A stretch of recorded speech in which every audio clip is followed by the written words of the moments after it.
চিরদিনের সঙ্গী। তুমি ছিলে সেই প্রথম দিন থেকেই আমার সঙ্গে আষ্টে পৃষ্ঠে জড়িয়ে। আমি বুঝতে পারিনি আমাকে ঘিরে ছিল অন্ধকার সমুদ্র।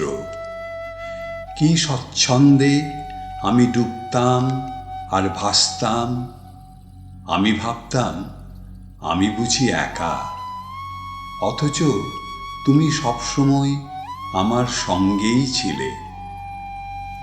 একদিন হঠাৎ সমুদ্রের জল সরে গিয়ে সমস্ত শরীরে কর্কশ বাতাসের স্পর্শ অন্ধকারকে জোর করে হটিয়ে দিয়ে দু চোখে হাজার বাতির চোখ ধাঁধানো আলো। আমি ভয়ে দুই চোখ বন্ধ করে কেঁদে উঠেছিলাম। সেই প্রথম আমি টের পেলাম তোমার অস্তিত্ব। সেদিন থেকেই শুরু। আস্তে আস্তে বুঝতে পারলাম তোমার আর আমার এই অবিচ্ছিন্ন সম্পর্কের মানে। তোমার কাছে আমার কোনো কিছুই গোপন নেই।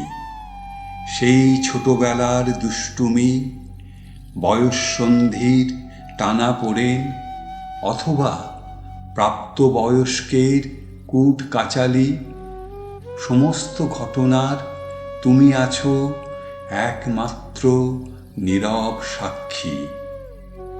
অতি নিকট আত্মীয়রা, আমার খুব কাছের বন্ধুরা একে একে ছেড়ে গেছে। কেউ কেউ স্বেচ্ছায়, কেউ কেউ আবার ঘোর অনিচ্ছায়। তুমি কিন্তু জড়িয়ে আছো আমাকে একইভাবে। আমি তো নিশ্চিন্তে ঘুমোই, জানি তুমি আছো পাহারায়।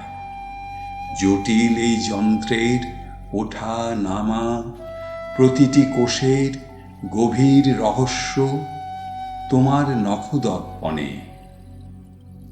একইভাবে সময় কাটে, তুমি আর আমি একই সঙ্গে বদলায়। কর্কশ বাতাস আমাদের শরীরের চামড়াকে কুঁকড়ে দেয়। হাজার বাতির চোখ ধাঁধানো আলো আমাদের অন্ধ করে।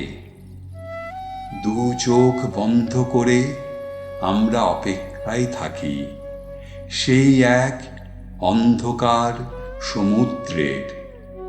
স্বপ্ন দেখি গভীর জলে ডুবে গিয়ে বুক ভরে নিঃশ্বাস নেওয়ার। তুমি আর আমি, আমরা চিরদিনের সঙ্গী।